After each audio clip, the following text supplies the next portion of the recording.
ஆரோக்கியமான வாழ்க்கைக்கு Aaravil health mix auraville.in வெப்சைட்ல இருந்து வாங்கலாம். லண்டன்ல 1066 அடி நீளமுள்ள ஒரு பாலத்தை திறந்து வச்ச அன்னைக்கு அந்த பாலத்துல பொதுமக்கள் நடக்க ஆரம்பிச்சோடனே அந்த பாலம் டிகுன்னு அந்த பக்கமும் இந்த பக்கமும் ஆட ஆரம்பிச்சிருச்சு. உடனே அந்த நாட்டு அரசாங்கம் அந்த பாலத்தை மொத்தமா மூடிட்டாங்க. ஆனால் 2 வருஷம் கழிச்சு மறுபடியும் அந்த பாலத்தை திறந்து இப்போ அதிகமான மக்களை அந்த பாலத்து மேலே நடக்க வைக்கிறாங்க. ஆனால் இந்த தடவை அந்த பாலத்துக்கு எதுவுமே ஆகலை. அந்த பாலத்தோட டிசைன்லையோ இல்லை வடிவத்திலையோ எந்த பெரிய சேஞ்சுமே செய்யாமல் அந்த பாலத்தில் ஒரே ஒரு சின்ன விஷயத்தை சேர்த்தது மூலமாக மட்டுமே அந்த ஒட்டுமொத்த பாலத்தையும் காப்பாற்றிட்டாங்க.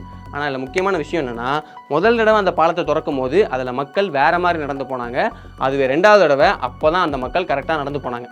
அது எப்படி முதல் தடவை ஒரு மாதிரி 2வது தடவை ஒரு மாதிரி வேறு மாதிரி நடந்து போயிருப்பாங்க? எந்த சின்ன விஷயத்தை சேர்த்ததுனால அந்த பாலம் இன்னைக்கு காப்பாற்றப்பட்டிருக்கு அப்படிங்கிறத பற்றி தான் இந்த வீடியோவில் பார்க்க போகிறோம்.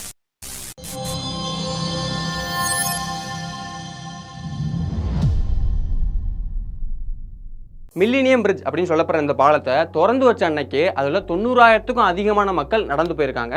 அதுலேயும் குறிப்பாக ஒரே நேரத்தில் 2,000க்கும் அதிகமான மக்கள் நடந்து போயிருக்காங்க. அவங்க நார்மலாக நாம் நடக்கிற மாதிரி இல்லாமல் வேறு மாதிரி நடந்து போயிருக்காங்க. எப்படின்னா, இப்போ உதாரணத்துக்கு ஒரு பஸ்லையோ ட்ரெயின்லையோ நாம் போகும்போது அந்த பஸ்ஸுக்குள்ளேயும் ட்ரெயினுக்குள்ளேயும் நடந்து போகிறோன்னா நம்ம எப்படி போவோம்? நார்மலாக நடந்து போகிற மாதிரி இல்லாமல் நம்மளை பேலன்ஸ் பண்ணிக்கிறதுக்காக நம்ம காலை கொஞ்சம் அகட்டி அந்த பக்கமும் இந்த பக்கமாக கொஞ்சம் மாற்றி வச்சு, அதாவது பேலன்ஸுக்காக மாற்றி வச்சு தான் நடந்து போவோம். கரெக்டாக ஒருத்தர் 2 பேர்னு மட்டும் இல்லாமல் கிட்டத்தட்ட அந்த பாலத்து மேலே நடந்து போன எல்லாருமே இதே மாதிரி தான் அதெல்லாம் நடந்து போயிருக்காங்க. இதனால என்ன ஆயிருக்குன்னா, அவங்களோட வெயிட் அந்த பாலத்தில் ஏற்படுத்தின அந்த ஃபோர்ஸோட சேர்த்து அவங்க அந்த மாதிரி நடந்ததுனால ஏற்பட்ட அந்த கூடுதல் ஃபோர்ஸும் அந்த பாலத்தோட சேர்ந்து ஆக்ட் ஆகி அந்த பாலத்தை ரொம்ப அதிகமாக ஆட வச்சிருச்சு.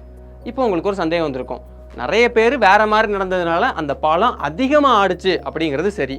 ஆனால் முதல் தடவை அந்த பாலம் எப்படி ஆடி இருக்கும்? ஏன்னா ஏற்கனவே ஒரு பாலம் ஆடிக்கிட்டு இருந்தால் தான் அது மேலே நடந்து போகிறவங்களுக்கு அந்த மாதிரி நடக்கணும்னு தோணிருக்கும். அதனால தான் அவங்க அந்த மாதிரி ஆடி இருப்பாங்க. அப்போது முதல் தடவையே அந்த பாலம் எதனால் அப்படி ஆடிச்சு? இதுக்கான பதில் என்னென்னா, பொதுவாகவே பாலங்களை பொறுத்தவரை அதில் ரொம்ப அதிகமான லோடு வந்து சேர்ந்தாலோ இல்லைனா ரொம்ப அதிகமாக காற்றடிச்சாலோ அந்த பாலம் ஆட தான் செய்யும்.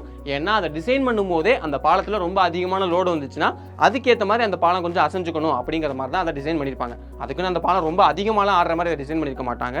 மக்கள் லைட்டாக அதை உணர்ற மாதிரி தான் அந்த டிசைன் வந்து இருக்கும். அதுக்கேற்ற மாதிரி தான் அதை லைட்டாக ஆடும். உதாரணத்துக்கு நாமளே கூட அமெரிக்காவில் இருக்கக்கூடிய கோல்டன் கேட் அப்படிங்கிற பாலத்தில் 3 லட்சம் பேர் நடந்து போயும் அந்த பாலத்துக்கு எப்படி எதுவுமே ஆகலை அப்படிங்கிறத பற்றி பார்த்துருப்போம். அதில் நம்ம என்ன சொல்லியிருப்போம்னா, அந்த பாலத்தில் அவ்வளோ பேர் நடந்ததால் அந்த பாலத்துக்கு பாதிப்புகள் எதுவுமே ஏற்படாமல் இருந்திருக்கலாம். ஆனால் அந்த பாலம் அதுக்காக அசையாமலாம் இல்லை, அந்த நேரத்தில் அந்த பாலம் அசைஞ்சு கொடுக்க தான் செஞ்சுச்சு. இது எல்லா பாலங்களுக்குமே பொருந்தும். இப்போ நாம் பார்த்துட்டு இருக்கிற மில்லினியம் பாலத்துக்கும் இதே விதி தான். அதனால தான் ரொம்ப அதிகமான மக்கள் அந்த மில்லினியம் பாலத்தில் நடக்க ஆரம்பிச்சோன்னே அந்த பாலம் கொஞ்சம் லைட்டாக ஆட ஆரம்பிச்சிருக்கு. ஏன்னா அது பாலம் ஆடுதே, ஐயோ நம்ம பேலன்ஸ் பண்ணி நடக்கணுமே அப்படின்னு சொல்லிட்டு பொதுமக்கள் எல்லாம் காலையில் அந்த பக்கமும் இந்த பக்கமும் வச்சு எல்லாருமே ஒரே மாதிரி நடக்க ஆரம்பிச்சதுனால அந்த பாலம் ரொம்ப அதிகமாக ஆட ஆரம்பிச்சிச்சு. ஏன்னா நான் முன்னாடியே சொன்ன மாதிரி அதில் நடந்து போனவங்களோட வெயிட்டு ப்ளஸ் அவங்க வேற மாதிரி நடந்ததுனால ஏற்பட்ட அந்த கூடுதல் ஃபோர்ஸ் ரெண்டுமே சேர்த்து அந்த பாலத்தை ரொம்ப அதிகமாக ஆட ஆரம்பிச்சிருச்சு. அப்படி பார்த்தா அந்த கோல்டன் கேட் பிரிட்ஜ்லையும் 3 லட்சம் பேர் நடக்கும்போது இப்படி தான் நடந்திருக்கணும். அங்கே இது நடக்கலையா அப்படின்னு கேட்டிங்கன்னா, அங்கே அது நடக்கலை. ஏன்னா அந்த கோல்டன் கேட் பிரிட்ஜை பொறுத்த வரைக்கும் அதால் ஒரே நேரத்தில் 9 லட்சம் பேர் ஒன்றா நின்னா கூட அதால் தாங்கி நிற்க முடியும். அப்படி பார்க்கும்போது அதில் நின்னது பார்த்தீங்கன்னா வெறும் 3 லட்சம் பேர் தான். அப்போது அதை வெயிட்டை கம்பேர் பண்ணும்போது அதில் நின்னவங்களோட எண்ணிக்கைங்கிறது ரொம்ப ரொம்ப ரொம்ப கம்மி. அதனால் அதில் ஏற்பட்ட அதிர்வுங்கிறது ரொம்ப கம்மியாக தான் இருந்திருக்கும். எதோட கம்பேர் பண்ணோன்னா, இந்த மில்லினியம் பாலத்தில் கம்பேர் பண்ணோன்னா இதில் ஏற்பட்ட அதிர்வுகளை விட இந்த கோல்டன் கேட் பிரிட்ஜில் ஏற்பட்ட அதிர்வுங்கிறது ரொம்ப ரொம்ப கம்மியாக தான் இருந்திருக்கும். அதனால தான் இந்த கோல்டன் கேட் பிரிட்ஜுக்கு அவ்வளோ பேர் நடந்தப்போ ரொம்ப பெரிய அதிர்வுகளோ இல்லை ஆட்டமோ இல்லை. ஆனால் இந்த மில்லினியம் பாலத்தில் அவ்வளோ அதிகமான ஆட்டம் இருந்திருக்கு. ஆனால் அதுக்காக எல்லா பாலத்தையுமே இந்த கோல்டன் கேட் அளவுக்கு ரொம்ப ஸ்ட்ராங்காக கட்ட போகிறது இல்லை. ஏன்னா ஒரு பாலத்தை பொறுத்தவரை அந்த பாலம் எவ்வளோ லோடை தாங்கணும் அப்படின்னு அவங்க கணிக்கிறாங்களோ அதுக்கேற்ற மாதிரி தான் அதை கட்டுவாங்க. உதாரணத்துக்கு நம்ம மில்லினியம் பிரிட்ஜ் எடுத்துக்கிட்டா அது ஒரு பெடஸ்ட்ரியன் பிரிட்ஜ், அதாவது பொதுமக்கள் நடந்து போகிறதுக்காக மட்டுமே கட்டப்பட்ட ஒரு பாலம். அப்போ அந்த பாலத்தில் ரொம்ப அதிகமான லோடை தாங்கிக்கிற மாதிரி அளவு இல்லாமல் கொஞ்சம் கம்மியான லோடை தாங்கிக்கிற அளவுக்கு தான் கட்டுவாங்க. அப்போ அதில் ஏதோ ஒரு சமயத்தில் இந்த மாதிரி ரொம்ப அதிகமான மக்கள் நடந்து போகிறாங்க அப்படிங்கிறப்போ அந்த மாதிரி சம்பவங்கள் நடக்க தான் செய்யும். இது இங்கே மட்டும் இல்லை, உலகம் முழுக்கவே இந்த மாதிரி பாலங்களில் ஒரே சமயத்தில் நிறைய பேர் இதே மாதிரி நடந்து போனதுனால நிறைய சம்பவங்கள், நிறைய அதிர்வுகள் ஏற்பட்டதுக்கான வரலாறுகள் நிறையவே இருக்குது. அதனாலையும் கூட தான் ராணுவ வீரர்கள் இந்த மாதிரி பாலங்களை கடந்து போகும்போது அவங்கள மார்ச் பண்ணி நடக்காமல் சாதாரணமாக நடந்து போங்க அப்படிங்கிற சட்டம் வந்து நிறைய பாலங்களில் இன்னமும் பின்பற்றப்படுது. ஏன்னா அதுவும் நம்ம முன்னாடி சொன்ன காரணத்தினால தான் என்ன நடக்கும்னா, ராணுவ வீரர்கள் அதிகமான எண்ணிக்கையில் பாலத்து மேலே நடந்து போகிறாங்க. அப்போது அவங்க எல்லாம் சேர்ந்து அந்த பாலத்தில் ஒரு ஃபோர்ஸை கொடுப்பாங்க. கூடவே அவங்க மார்ச் பண்ணி நடக்கிறாங்க அப்படிங்கிறப்போ எல்லாரோட கால் மூவ்மெண்ட்டும் ஒரே மாதிரி இருக்கும். அப்போ அது ஒரு எக்ஸ்ட்ரா ஃபோர்ஸை அந்த பாலத்து மேலே கொடுத்துரும். இப்போ ரெண்டும் சேர்ந்து அந்த பாலத்தை ரொம்ப அதிகமாக ஆட வச்சிடும். அப்படிங்கிறதுனால தான் அவங்கள அந்த பாலத்து மேலே மார்ச் பண்ணி நடக்கக்கூடாது அப்படிங்கிற மாதிரி சொல்கிறாங்க. சரி, இப்போ இந்த மில்லினியம் பாலத்தை எப்படி சரி பண்ணாங்க அப்படிங்கிறத பற்றி பார்ப்போமே.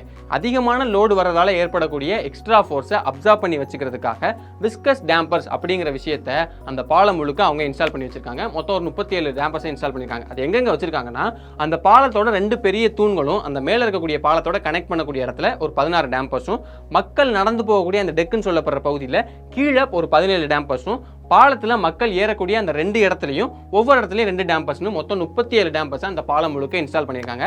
இது எப்படி வேலை செய்யும்னா, ஒவ்வொரு தடவை அந்த பாலத்து மேலே அதிகமான லோடு வர்றதால அந்த பாலத்தில் எக்ஸ்ட்ரா ஃபோர்ஸ் வந்து சேரும் இல்லையா, அப்போது அந்த ஃபோர்ஸ் எல்லாத்தையுமே இந்த விஸ்கஸ் டேம்பர்ஸ் அதுக்குள்ளே எடுத்துக்கிட்டு அது முன்ன பின்ன நகர்ந்து அந்த பாலத்தை ஒட்டுமொத்தமாக காப்பாற்றிடும். அதிகமாக பூகம்பங்கள் ஏற்படக்கூடிய இடத்துல இருக்கக்கூடிய ஒரு சில கட்டிடங்கள்லையுமே இந்த விஸ்கஸ் டேம்பர்ஸ் தான் பயன்படுத்துறாங்க. இது எப்படி வேலை செய்யுது அப்படின்னு தெரிஞ்சுக்கிறதுக்கு இந்த வீடியோவை பார்த்தாலே தெரியும். இதில் 2 மாடலில் ஒன்றில் விஸ்கஸ் டேம்பர் இருக்குது, இன்னொரு விஸ்கஸ் டேம்பர் இல்லாமல் இருக்குது. இப்போ ரெண்டுத்தையும் ஷேக் பண்ணும்போது என்ன ஆகுதுன்னா, அதில் விஸ்கஸ் டேம்பர் இருக்கக்கூடிய ஒரு மாடல் வந்து ரொம்ப கம்மியாகவும் இல்லாத மாடல் ரொம்ப அதிகமாகவும் ஆடும். அதனால் இதுலேருந்து என்ன தெரியுது அப்படின்னா, இந்த விஸ்கஸ் டேம்பர் இருந்துச்சு அப்படின்னா அப்போது அதில் ஏற்படக்கூடிய அதிகமான அதிர்வுகளையும் அதிகமான ஆட்டத்தையும் அது தனக்குள்ளே எடுத்து வச்சுக்கிட்டு அந்த பில்டிங்கை அது ஒட்டுமொத்தமாக காப்பாற்றிடும். அதே மாதிரி தான் இந்த பாலத்துலையும் இது நடக்குது. சரி, விஸ்கஸ் டேம்பர் வச்சா மட்டும் போதுமா, அது சரியா வேலை செய்தா அப்படின்னு செக் பண்ணணும்ல. அதுக்காக இதை ஒரு 4 தடவை டெஸ்ட் பண்ணி பார்க்குறாங்க. எப்படின்னா, முதல் தடவை ஒரு 700 பேரை கூட்டிட்டு வந்து அவங்கள வேற வேற குரூப்பாக நிற்க வச்சு அவங்கள வேற வேற வேகத்தில் ஓட வச்சு அதை டெஸ்ட் பண்ணி பார்க்குறாங்க. அடுத்த தடவை அவங்கள எதிர்பாராத விதமாக லண்டன் முழுக்க ஒரு பெரிய புயல் வந்து சேருது. அப்போ அந்த புயல் அப்போ அந்த பாலம் எப்படி இருக்குது அப்படிங்கிறத 2வது தடவை டெஸ்ட் பண்ணுறாங்க. அப்புறம் 3வது தடவையாக ஒரு 2000 பேரை கூட்டிட்டு வந்து அவங்களையும் அதே மாதிரி வேற வேற குழுக்களாக பெரிய வச்சு மறுபடியும் டெஸ்ட் பண்ணி பார்க்குறாங்க. கடைசியாக 4வது தடவையாக இன்னும் பெரிய கூட்டத்தை கூட்டிட்டு வந்து அந்த பாலம் முழுக்க நிற்க வச்சு அவங்க டெஸ்ட் பண்ணி பார்க்குறாங்க. 4 தடவையுமே அந்த பாலத்தில் இருந்த மக்களும் எந்த விதமான அதிர்வுகளையும் உணரல, அந்த பாலமும் எந்த மாதிரியும் அதிரல. ஏன்னா எல்லாத்தையுமே இந்த விஸ்கஸ் டேம்பர்ஸ் தனக்குள்ள எடுத்து வச்சுக்கிட்டு அந்த பாலத்தை மொத்தமாக காப்பாற்றிடுச்சு. இப்படி நிறைய டெஸ்ட் எல்லாம் செஞ்சுதான் கடைசியாக 2 வருஷம் கழிச்சு அந்த பாலத்தை திறந்து விடுறாங்க. இன்னைக்கு 20 வருஷம் கழிச்சும் அந்த பாலம் நல்லா ஸ்ட்ராங்காகவும் ஸ்டெடியாகவும் நிற்கிது. இதில் ஒரு விஷயம் என்னன்னா, இப்போ அந்த பாலத்தை கட்டின இன்ஜினியர்ஸ் இதுக்கு என்ன சொல்றாங்கன்னா, இதை கட்டி முடிச்சு இப்படி ஒரு பிரச்சனை வந்ததுக்கு அப்புறம் தான் எங்களுக்கே தெரிஞ்சிச்சு ஒரு பாலத்தில் ஒரே நேரத்தில் நிறைய மக்கள் ஒரே மாதிரி நடந்து போனாங்கன்னா இப்படி ஒரு பிரச்சனை வரும் அப்படிங்கிறத பற்றி. அதனால இதை நாங்கள் பில்டிங் கோட் புக், அதாவது ஒவ்வொரு நாட்டுக்குமே கட்டடம் கட்டுறதுக்குன்னு சில விஷயங்கள் ஒரு ரூல்ஸ்லாம் ஃபாலோ பண்ணணும் அப்படின்னு சில விஷயங்கள் இருக்கும். அதாவது இந்த மாதிரி செங்கல் தான் பயன்படுத்தணும், இந்த மாதிரி மண்ணு தான் பயன்படுத்தணும், இந்த இடத்துல இதை தான் பயன்படுத்தணும் அப்படின்னு சில ரூல்ஸ்லாம் இருக்கும். அந்த ரூல் புக்கில் நாங்கள் எங்கள் நாட்டில் இதை சேர்க்கறதுக்கான முயற்சியில் இப்போ ஈடுபட்டிருக்கோம் அப்படிங்கிற மாதிரி அவங்க சொல்லியிருக்காங்க. இப்போது அது அவங்க ஒரு பக்கம் இருக்கட்டும். இப்போ நீங்கள் என்ன பண்ணுறீங்கன்னா, நீங்கள் இதே மாதிரி பாலத்தை எங்கேயாவது பார்த்துருப்பீங்க. அதாவது நடந்து போகும்போதே அந்த பாலம் வந்து அதிர்றதையோ இல்லைன்னா நம்ம நடந்து போயிட்டு இருக்கும்போது நின்னோன்னா திடீர்னு ஏதாவது வண்டி கிராஸ் பண்ணும்போது அந்த பாலம் நல்லா ஆடும். எங்கள் ஊர் பாலம்லாம் அந்த மாதிரி தான் ஆடும். இப்போ அந்த மாதிரி பாலத்தை நீங்கள் எங்கேயாவது பார்த்துருக்கீங்க, நீங்கள் ஏதாவது உணர்ந்துருக்கீங்க அப்படின்னு நினச்சிங்கன்னா அதை பற்றி கீழே கமெண்ட் பாக்ஸில் மறக்காமல் கமெண்ட் பண்ணிடுங்க. இப்போ இதே மாதிரியே அமெரிக்காவில் இருக்கக்கூடிய கோல்டன் கேட் அப்படிங்கிற பாலத்தில் 3 லட்சம் பேர் நடந்து போயும் அந்த பாலத்துக்கு எதுவுமே ஆகலை அப்படிங்கிறத பற்றி நம்ம இடையில வீடியோலேயே பார்த்தோம். அந்த வீடியோ நீங்கள் பார்க்கணும்னு நினச்சிங்கன்னா அந்த வீடியோக்கான கார்டு வந்து நேரம் மேலே வந்திருக்கும். அதை பார்க்கணும்னு நினைக்கிறவங்க நேரம் இருந்துச்சுன்னா மறக்காமல் அதையும் கிளிக் பண்ணி பார்த்துருங்க.